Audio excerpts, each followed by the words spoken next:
법원 행정처에서 발행하는 사법연감과 통계청의 출생신고 자료는 매년 8천여 명에서 2만여 명까지 큰 차이를 보이고 있다. 잠정적 발표와 확정 발표의 차이라고 통계청은 해명했지만 평균적으로 1만 명의 차이를 보이는 것은 납득이 어렵다. 차이의 이유는 간단하다. 보편적 출생신고제가 시행되지 않기 때문이다. 91년 한국 정부가 비준한 UN 아동권리협약. 협약 제7조는 모든 아동은 이름과 국적을 가질 권리와 부모로부터 양육받을 권리를 지닌다고 규정한다. 명백한 협약 위반이다.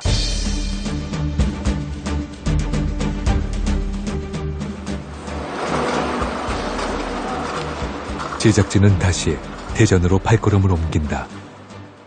17년간 유령으로 살아온 18 은수를 만나기 위해 백방으로 노력했으나 예상대로 번번이 거절의 답이 돌아왔다. 관계기관들은 부모의 눈치를 보고 있다. 광주 10남매 사례처럼 아이의 주변은 모두 말을 아끼고 있다. 여러 경로를 통해 인터뷰를 요청했다. 이 부분에 대해서는 조금 말씀드리기가 학부모님께서 민감해 하시고 가지 않기 원하셔서 저는 말씀드릴 수 없을 것 같아요. 이 부분은. 네. 사라진 17년. 부모가 힘들어서 버리지는 않았으니 폭력은 없었고 이제라도 다시 교육하면 되니까. 아이는 인생을 잃었지만 세상은 간단하다. 사건 당시 은수를 취재한 현장 기자를 찾아갔다. 2017년의 대전. 황당한 사건에 기자들도 할 말을 잃었다. 구창민 기자다. 저희가 이렇게 늦게 알았다는 것 자체도 반성할 일이었고요. 그 아이들을 찾을 수 없다는 시스템이 가장 큰 문제인 것 같아요. 당연히 이게는 국가에서 해결해야 될 문제라고 생각을 하고 있고요. 이거는 아이들도 인권입니다. 사실은 이게 사람이 태어나자마자 받을 수 있는 혜택을 받지 못하면서 국가의 존재가 있거나 말거나 한 문제죠. 지난해 11월 서울 여의도 국회의원 회관에서 보편적 출생등록 제도 도입을 둘러싼 토론회가 열렸다. 뿌리의 집 김도현 목사. 입양기관에서 직접 어머니들이 데리고 왔는데, 가족들이 데리고 왔는데 기아로 보고를 하고 고아로 출생등록을 만들었습니다. 입양이 시작된 1953년부터 2012년 입양특례법 개정될 때까지니까 60년 동안 위조되고, 또 그게 사실은 구청장의 허락을 받고 또 등기소에 의해서 이루어지고 하는 걸 보면 행정사법부가 공모해서 거짓된 아동의 출생 등록을 만들어줬다는 점에서 국가의 범죄 행위라고 볼 수 있습니다. 국가가 마련한 제도 안에서 이와 같은 일이 자행됐다고 한다면은 또 그 일로 인해서 자신의 출생의 진실에 접근할 수 없도록 사람들의 삶을 유린했다면 한국 정부는 이 문제를 정말 심각하게 생각해야 된다라고 하는 게 우리의 생각의 출발점이었습니다. 개정된 입양특례법은 민간 영역에서 다루던 입양을 국가의 공공영역으로 다루게 했다. 신고만 하면 입양이 가능했던 민간 입양기관의 신고제가 법원의 허가제로 바뀌면서 법원은 출생신고 확인 절차를 강화했다. 세상은 편이 갈려 소란스러워졌다. 입양 관련 기관들은 출생신고의 부담 때문에 미혼모들이 아이들을 더 많이 유기할 거라고 주장했고, 반대쪽은 입양이 아니라 생모 양육을 적극 지원해주는 사회로 이제는 변화해야 된다고 주장했다. 팽팽한 줄다리기는 아이들의 생존권을 담보로 출생등록 제도에 발목을 잡고 있다. 뿌리의 집 김도현 목사는 한 칼럼에서 이런 주장을 폈다. 보건복지부 통계로 봤을 때 가난했던 5, 60년대보다 오히려 7, 80년대에 가장 많은 아동을 해외 입양을 보냈다. 88년 미국 신문 프로그레시브에 의하면 당시 한국 아동 하나에 5,000달러가 국내로 유입된 것으로 알려져 있다. 그해 6,463명의 아동이 보내졌으니 유입된 달러는 총 3,200만 달러. 당시 경제 가치로 환산해 볼 때 어마어마한 금액이다. 아이를 팔아 자국의 번영을 추구한 나라. 이 수치의 아픔을 이제는 벗어나야 한다. 물론 부모가 알코올 중독 등의 위기가 있거나 사망했을 경우 입양은 불가피할 것이다. 그러나 이제 우리가 해야 할 일은 미혼모들이 자신이 낳은 아이를 기를 수 있는 사회적 환경을 충분히 만들고, 그래서 입양을 통한 가족의 결별을 최소화해야 하는 것이다. 입양에 얽힌 부조리한 이야기에 가슴이 먹먹하다는 김도연 목사. 여러 집단의 경제적 이해가 얽힌 한국 사회의 특이한 입양 구조에 대해 뼈아픈 의심을 열어가고 있다.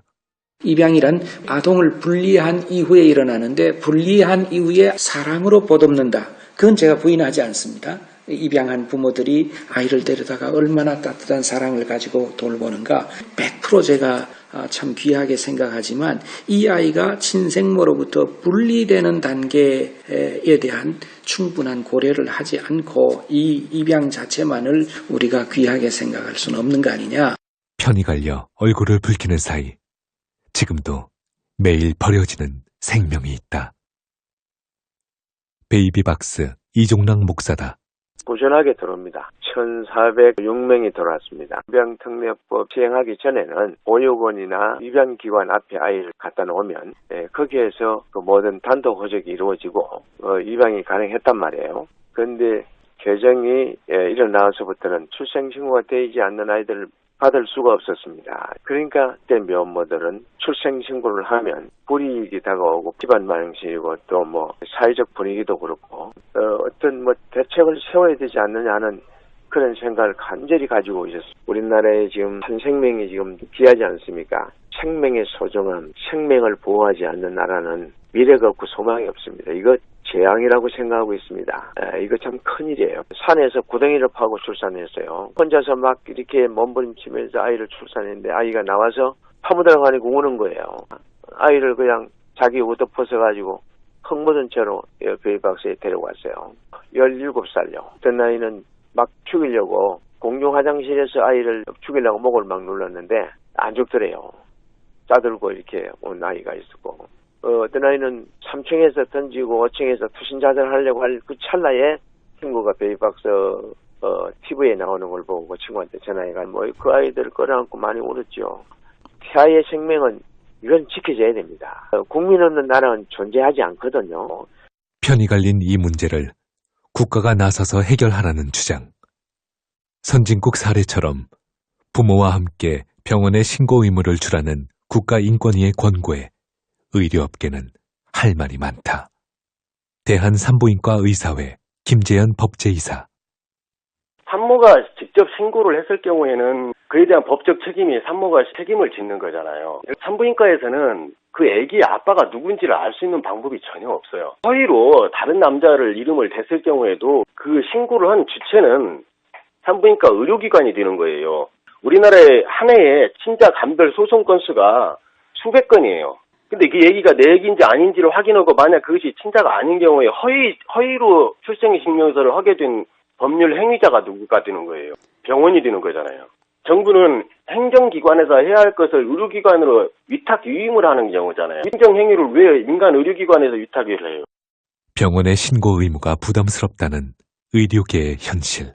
인권단체 국제 엠네스티 한국지부의 이경은 사무처장은 한국의 이 병원 제도하고 이러한 보편적인 출생등록 제도를 잘 이행하고 있는 나라의 병원 제도하고의 큰 차이점이 있습니다. 거기는 병원이 공공기관이라는 점이에요. 근데 한국의 시스템은 병원들이 다 개인 사업자입니다. 다만 국가의료보험 시스템이 있어서 그 의료보험을 가지고 병원에 다 갈 수 있도록 만들어놨다는 것 뿐이지 의료기관은 다 사적기관이에요. 그러면 부모에게 의무를 줘서 사적주체 의무로 만들어놔서 이게 보장이 안 되는 게 문제잖아요. 그러면은 또 다른 사적주체에게 그 의무를 줍니까? 정부는 다른 나라에서는 병원이 한다 이런 얘기하면 안 됩니다.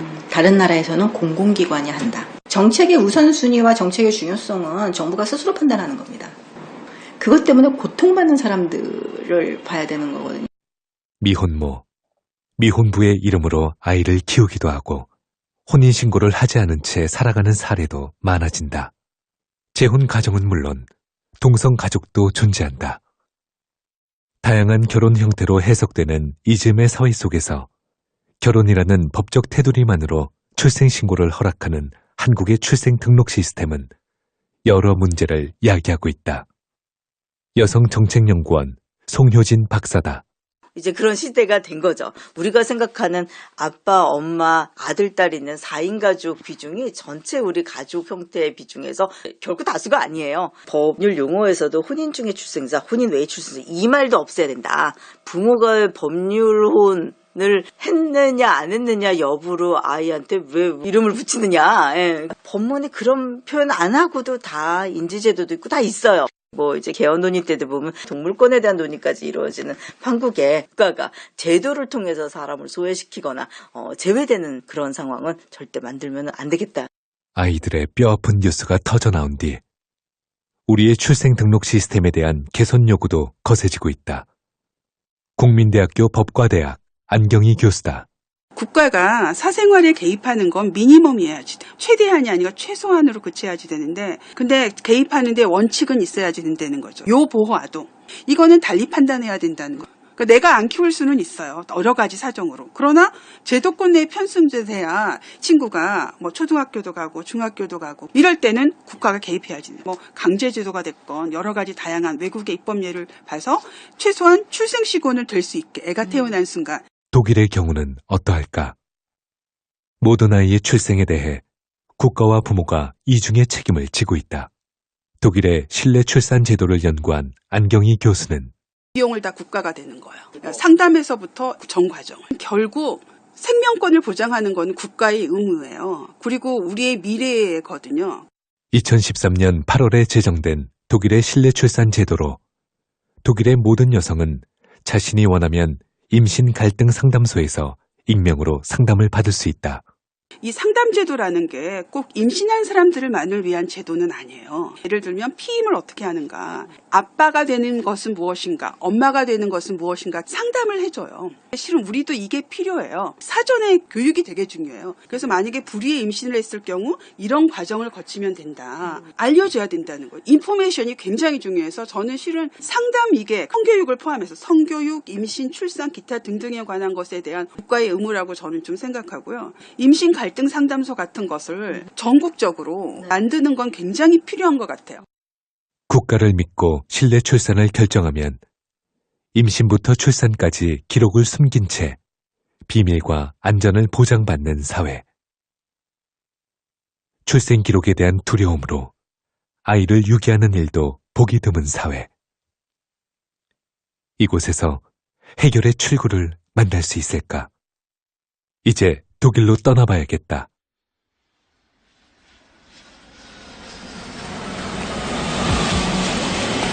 Ladies and gentlemen, welcome to Berlin, Germany. We have just landed at Berlin-Tegel Airport, where the local time is 12:15 in the afternoon. 독일 베를린 68년 프랑스에서 시작한 68혁명은 유럽 전역에 사회적으로 큰 영향을 끼쳤다.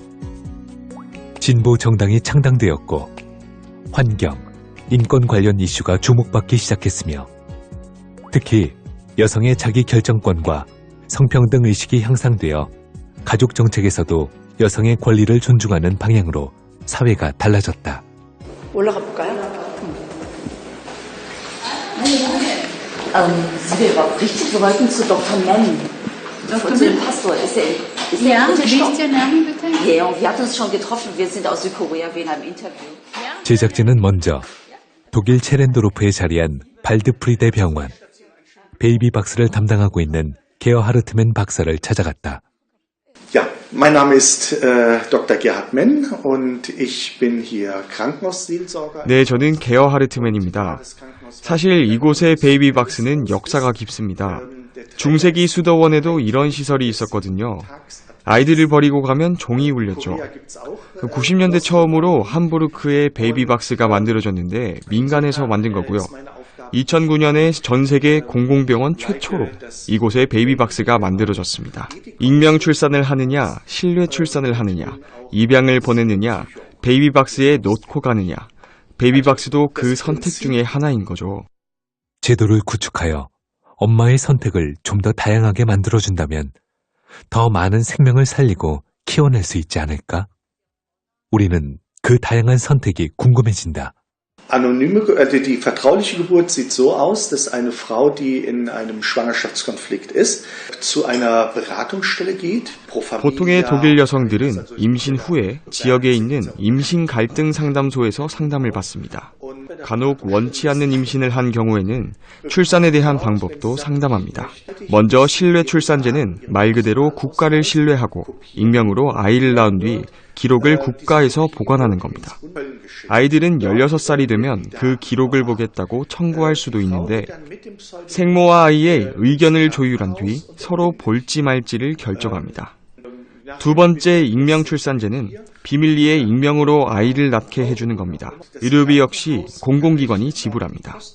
출산기관에서는 아기가 버려졌다고 관계기관과 경찰에 신고합니다. 아이는 기아로 신고되어 시설로 가거나 입양을 가게 됩니다. 모든 것이 엄마의 선택에 따라 진행되는 겁니다. 임신과 출산에 대해 개인의 선택이 존중되는 사회. 미혼모는 혼자 아이를 키우는 엄마일 뿐이다. 크로이츠베르그에 살고 있는 싱글맘 카트린 지아말. 혼자 아이를 키우는 엄마가 결혼을 했냐 안 했냐 이런 법적인 혼인의 문제는 독일에서는 중요하지 않습니다. 독일은 싱글맘이 자연스러워요. 혼자 아이를 키우고 있다고 하면 오히려 더 도움을 받는 경향이 있죠. 직장에서도 일하는 시간을 고려해주고 또 퇴근도 빨리 가능하도록 도와줍니다. 아이 아빠는 양육비를 내야 하고 또 돈을 못 내면 국가가 대신 지불해준 뒤에 나중에 세금으로 환수해 갑니다. 사실 나라마다 문화가 다르다는 거 저는 충분히 이해해요. 제 아이의 아빠도 아프리카 사람이었기 때문인데요. 유럽의 문화와 많이 달랐죠. 좀 더 가부장적이었어요. 한국을 포함한 아시아는 우리와 인식이 다르겠죠. 독일에서는 그런 차별이 없다는 게 저로서는 매우 다행스러운 일입니다. 그녀는 국가와 가족의 많은 지지를 받고 있다. 아동이 태어난 후 일주일 이내에 출생 등록이 이루어져야 하는 독일. 친권자인 부모와 병원에 신고 의무가 주어져 있다. 당연한 아동의 생존권. 세상은 달라지고 있다. 2005년 프랑스는 비혼 상태에서 태어난 아동 역시 기혼 가정과 똑같은 권리로 지원받는 법을 제정했으며 그 결과 지난해 비혼 부모에게 태어난 아이가 전체 출생아의 59.9%에 달했다. 독일 역시 혼인 외의 출생아나 혼인 중 출생아를 동일한 조건으로 지지하는 법을 가지고 있다. 독일의 임신 갈등 상담소, 도눈빛의 판코에 자리한 상담소다. 인터뷰를 위해 시설로 들어서다가 문 앞에서 어린 학생들과 마주쳤다.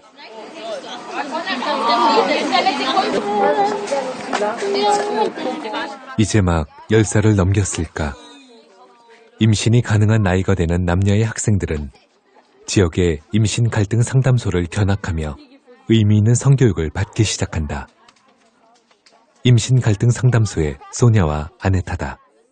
Ja, da wollten wir auch Ihnen gerne später was dazu erzählen. Das ist ein Beratungsangebot. 네, 들어오시다가 어린 학생들을 만나셨죠? 13살, 모두 7학년 학생들인데 성교육을 받으러 왔습니다. 독일에는 임신 갈등에 대한 관련 법안이 있어요. 시민 4만 명당 한 사람의 담당자가 있어야 하죠. 임신한 성인은 물론이고 또 앞으로 임신을 하게 될 청소년들. 누구나 모두 상담이 가능합니다.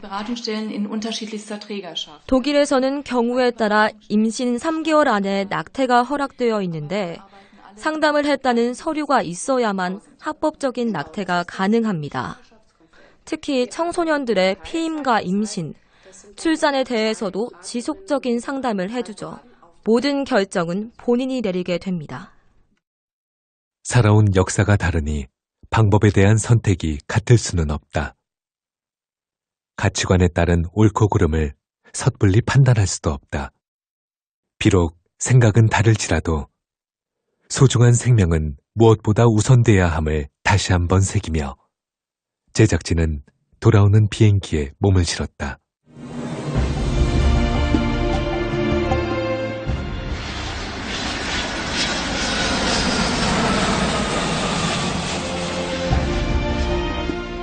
기록에 대한 부모의 형편은 차후에 고민하더라도 일단 생명의 권리를 먼저 보장해주자는 간단한 이치. 이 간단한 이치는 돌고 돌아 먼 길의 싸움이 되고 있다. 우리는 법무부와 보건복지부에 공식 질의를 보냈고 답변이 돌아왔다.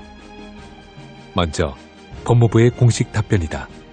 법무부는 국가인권위원회로의 권고를 받은 이후 현행 출생신고제도를 개선하기 위해 전문가 연구 용역을 의뢰하고 관계부처 회의에 참여하면서 개선 방안 연구를 진행하고 있습니다. 제도 도입에 따른 부작용을 최소화하기 위한 관계기관과의 협의도 필요합니다. 현재 실내출산제도 등을 도입하는 법안이 국회에 발의된 것으로 알고 있는데 보건복지부 소관이라 저희가 답변 드리기 어려운 점을 양해해 주시기 바랍니다.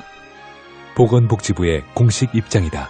실내 출산제도 도입 관련 법안이 발의되었고 보건복지부의 소관인 건 맞지만 사실상 현재 진행되고 있거나 결정된 사안은 없습니다.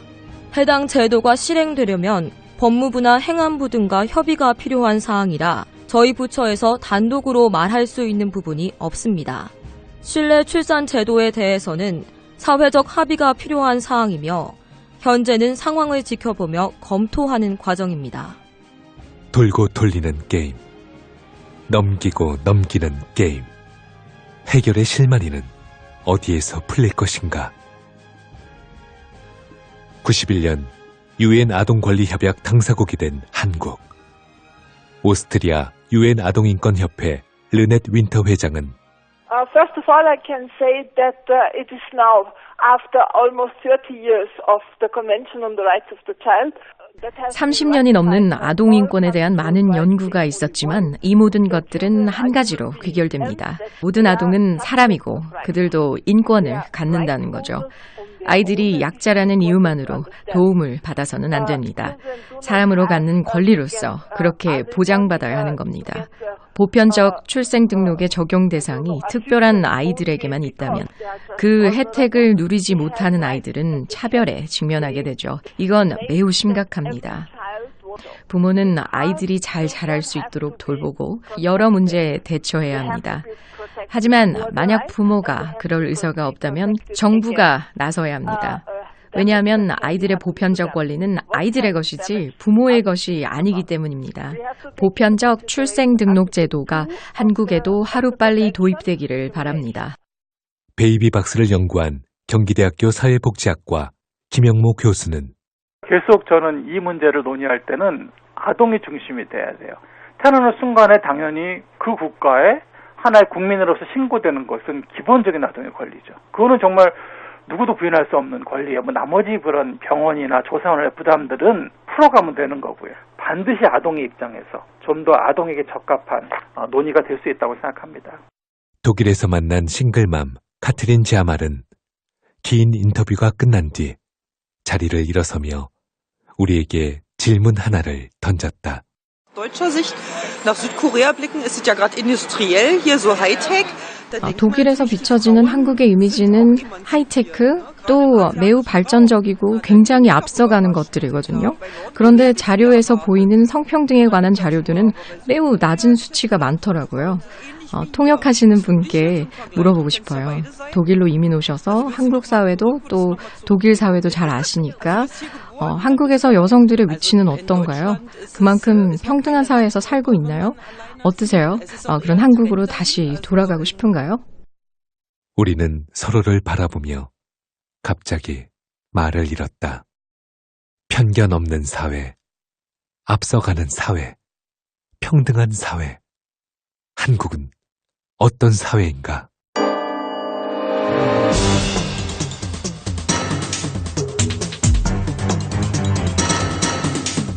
그다음에 여기 두꺼운 사람, 여기 두껍게 되면 여기 이렇게 벌어져. 아시겠죠, 그죠? 그러니까 우리가 오늘 베이글 만들었어요. 어려웠어요. 조금 드셔보실래요? 미혼모라 불리는 혜연 씨는 아들 여준이와의 미래를 위해 제과제빵 수업에 공을 들이고 있다. 이제 곧 아이는 더 잘할 것이며 아이를 위해 나날이 단단해지는 엄마 혜연 씨다.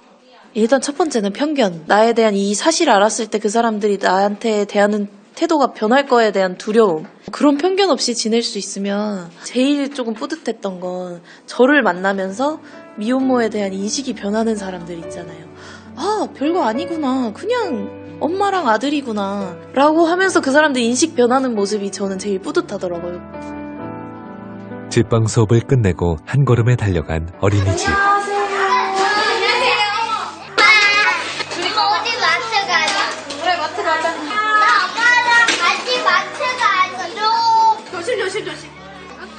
엄마와 함께 마트로 향하는 길. 여준이의 달뜬 발걸음이 엄마를 웃게 한다. 아기 상어. 저기도 있다. 자정이 가까운 이슥한 밤. 경기도 하남의 한 식당 건물. 보수 작업이 이어지고 있다. 예. 위험하니까. 예. 저 위에서 그러네. 작업의 한창인 사랑의 아빠. 늦은 밤 고된 일터에서 받는 사랑의 전화 한 통이 아빠를 살게 한다. 여보세요? 아빠, 나 사연이 빨리 씻어. 뭐 한다고? 사연이 빨리 씻어야 되지, 씻는다고? 씻어야 된다고? 응, 씻어야 돼. 얼른 씻어. 알았어. 씻어. 아빠 이따가 일하고 갈게.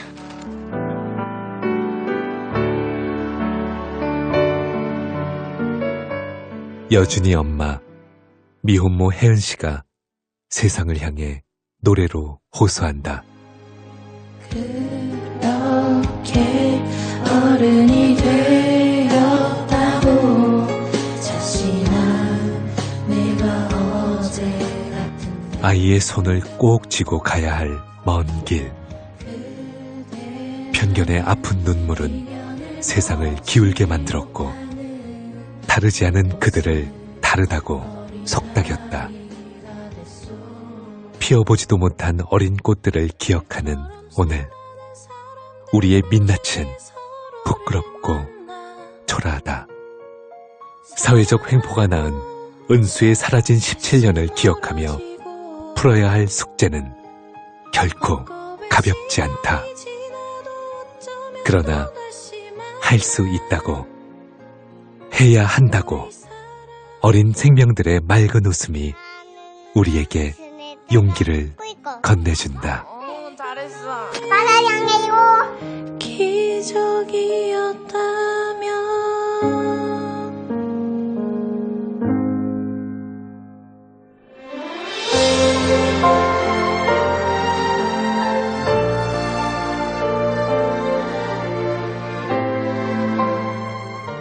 부산 영어방송 특집 다큐멘터리 은수의 사라진 17년.